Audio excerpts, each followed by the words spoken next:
Hello, welcome to our classes. Good morning. हम लोग class 9 lesson 7 जीवों में विविधता के बारे में पढ़ रहे हैं। इसमें हमने पिछली वीडियो में क्या पढ़ा कि वर्गीकरण और जैव विकास कैसे एक प्रकार से संबंधित है, एक दूसरे के साथ संबंधित है, जिससे हमें आसानी होती है वर्गीकरण और जैव विकास को समझने के लिए। आज की वीडियो में हम क्या पढ़ेंगे कि वर्गीकरण समूहों की जो पदानुक्रमित संरचना है, इसके बारे में पढ़ेंगे। तो हम जानते हैं, इसके बारे में समझते हैं कि ये क्या है। तो जीव वैज्ञानिक जो होते हैं, जो जीव वैज्ञानिक है, जैसे कि अंसर्ट हैकेल है 1894, रॉबर्ट वेटेकर है 1969 और कार्ल बोस है 1977 नामक जो जैव वैज्ञानिक ने सारे सजीव जो है उनको क्या किया, जगत बोले तो किंगडम नामक बड़े वर्गों में विभाजित किया। किसमें विभाजित किया? किंगडम बोले तो जगत नामक बड़े वर्गों में विभाजित करने का प्रयास किया इन्होंने। इसमें एक वैज्ञानिक के बारे में हमें पढ़ना है, हम पढ़ते हैं उनके बारे में, आर एच विटेकर।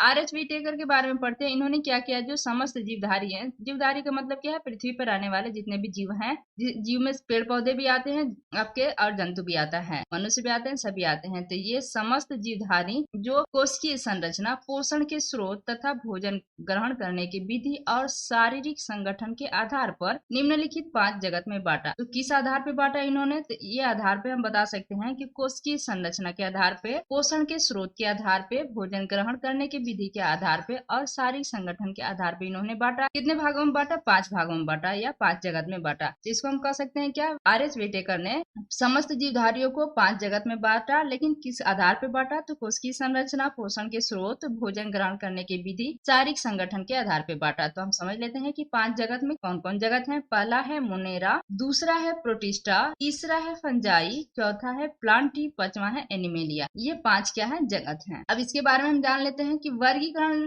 लिखने के लिए निम्न प्रारूप प्रयोग किया जाता है। जो वर्गीकरण है ये कैसे लिखा जाता है, जैसे हम समझते हैं, देखिए यहाँ से समझते हैं। वर्गीकरण लिखने के लिए निम्न प्रारूप प्रयोग किया जाता है। पहला है, देखते हैं यहाँ पे किंगडम। पहले हम लिखते हैं क्या, किंगडम। जो भी हमें मान लीजिए कि कोई पौधा है, पौधा मान लीजिए आम का पौधा या आम का पेड़ है, तो वो जगत इसे यहाँ पे लिखेंगे किंगडम में। जगत में क्या लिखेंगे, ये प्लांट क्या है, वो प्लांट है, प्लांट में आएगा। फिर इसके बाद फाइलम, जंतुओं के लिए जो है फाइलम प्रयोग किया जाता है। और अगर अगर अगर यहाँ पे मान लीजिए आम का पेड़ है, तो वहाँ पर फाइलम की जगह पे क्या लिखेंगे, डिवीजन लिखेंगे। अगर जंतु है तो उसके जगह पे हम क्या लिखेंगे, फाइलम लिखेंगे। मान लीजिए आम का पौधा लिख रहे हैं, तो वहाँ पे हम लिखेंगे किंगडम और लिखेंगे डिवीजन। अगर मान लीजिए हमने टाइगर के बारे में लिख लिया, हमने टाइगर लिया, तो उसके बारे में क्या लिखेंगे, किंगडम लिखेंगे और फाइलम लिखेंगे। फिर इसके बाद वर्ग, वर्ग बोले तो क्लास, उसके बाद गण, गण बोले तो आर्डर, और उसके बाद कुल, किस कुल का है वो, किस फैमिली का, उसके बाद फैमिली लिखते हैं। फिर वंश, वंश बोले तो जीनस, और उसके बाद जाति, जाति बोले तो स्पीसीज। सबसे लास्ट में क्या लिखते हैं, ये जाति लिखते हैं, बोले तो स्पीसीज लिखते हैं। इस प्रकार हम किसी भी प्लांट या पौधे का या किसी भी जंतु का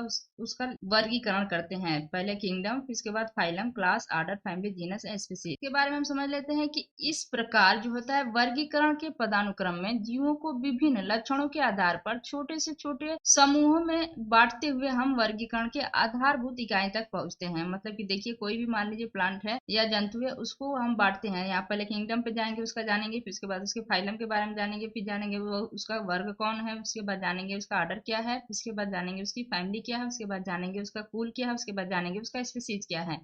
मतलब कि कोई भी इंसान है उसके बारे में, जंतु है उसके बारे में इतनी सारी जानकारी हम लेंगे, तो सबसे नीचे क्या जाएंगे, उसकी जाति बोले तो स्पीसीज पे जाएंगे। तो हम यही बता रहा है कि आधार पर छोटे छोटे समूहों में बांटते हुए हम वर्गीकरण के आधारभूत इकाई तक पहुंचते हैं। मतलब आधारभूत इकाई का मतलब क्या है, जाति तक पहुंचते हैं। तो वर्गीकरण के आधारभूत इकाई क्या है, जाति है। तो कहाँ हम पहुंचे, यहाँ पे जाति पे पहुंचे। इसलिए हम कह सकते हैं कि वर्गीकरण के आधारभूत इकाई क्या है, वो जाति है, बोले तो स्पीसीज है। एक ही जाति के जीव में जो होता है वह रूप से काफी समानताएं होती है तथा वे जनन कर सकते हैं। क्या कर सकते हैं, उनमें काफी समानता होती है और वे जनन कर सकते हैं। Thank you for watching. Please like and subscribe my channel.